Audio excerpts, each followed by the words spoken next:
The real mystery of Easter Island is not how its strange statues got there. We know now. It's why the Rapa Nui didn't react in time.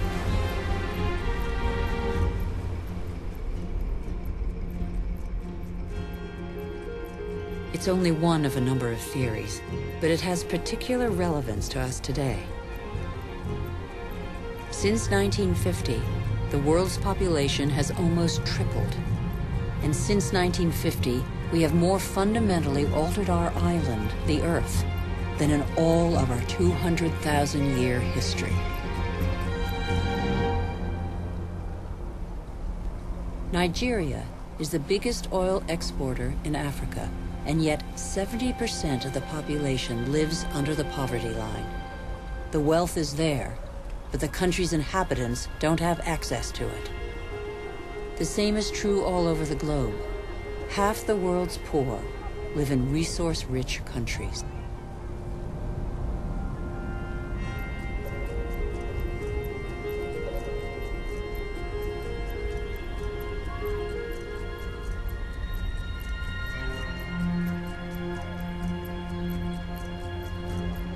Our mode of development has not fulfilled its promises. In 50 years, the gap between rich and poor has grown wider than ever. Today, half the world's wealth is in the hands of the richest 2% of the population. Can such disparities be maintained? They're the cause of population movements whose scale we have yet to fully realize. The city of Lagos had a population of 700,000 in 1960. That will rise to 16 million by 2025.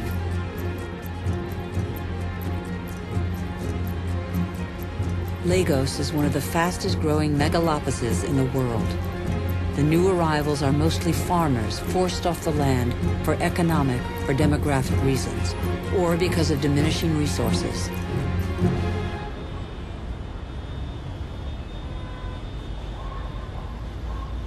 This is a radically new type of urban growth driven by the urge to survive rather than to prosper. Every week, over 1 million people swell the populations of the world's cities.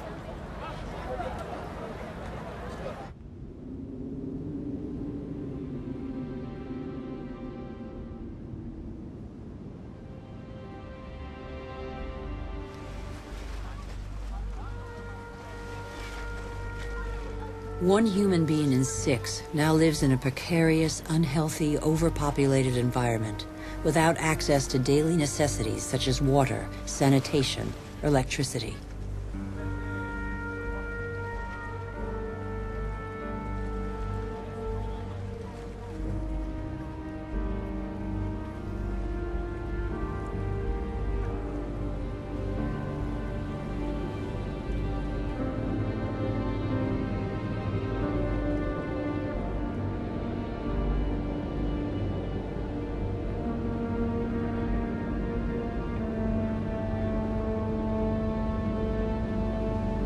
Hunger is spreading once more.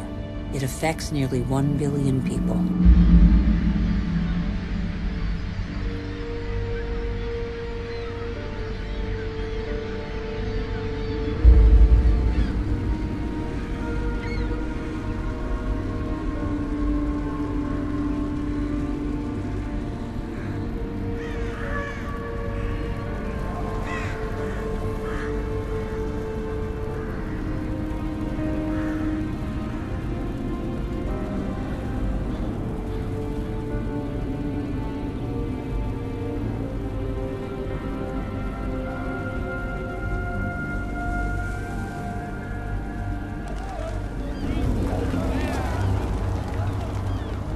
All over the planet, the poorest scrabble to survive on scraps, while we continue to dig for resources that we can no longer live without.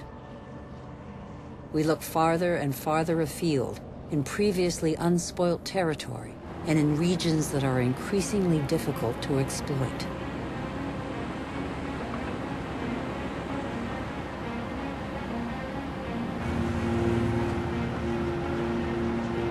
we're not changing our model. Oil might run out. We can still extract oil from the tar sands of Canada. The biggest trucks in the world move thousands of tons of sand. The process of heating and separating bitumen from the sand requires millions of cubic meters of water. Colossal amounts of energy are needed. The pollution is catastrophic. The most urgent priority, apparently, is to pick every pocket of sunlight.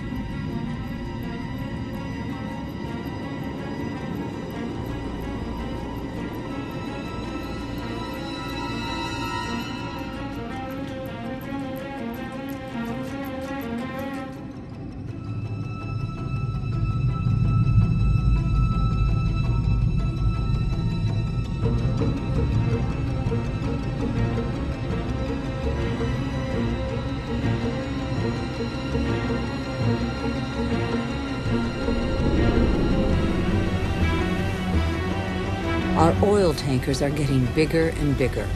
Our energy requirements are constantly increasing. We try to power growth like a bottomless oven that demands more and more fuel.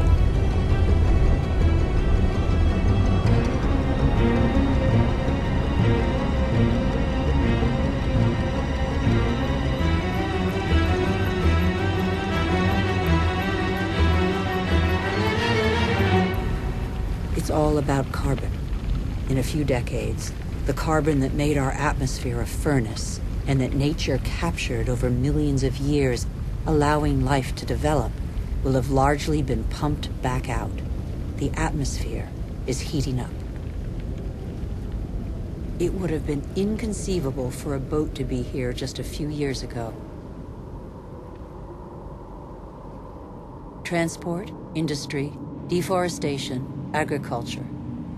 Our activities release gigantic quantities of carbon dioxide. Without realizing it, molecule by molecule, we have upset the Earth's climatic balance.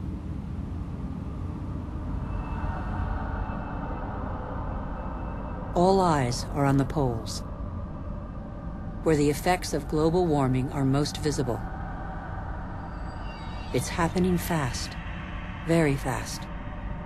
The Northwest Passage that connects America, Europe, and Asia via the pole is opening up. The Arctic ice cap is melting.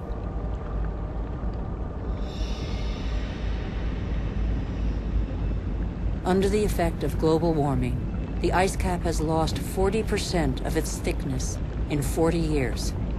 Its surface area in the summer shrinks year by year. It could disappear before 2030.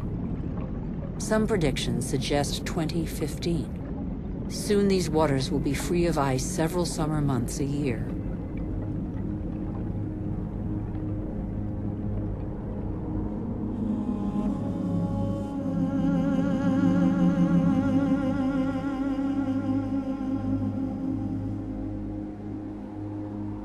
The sunbeams that the ice sheet previously reflected back now penetrate the dark water, heating it up. The warming process gathers pace.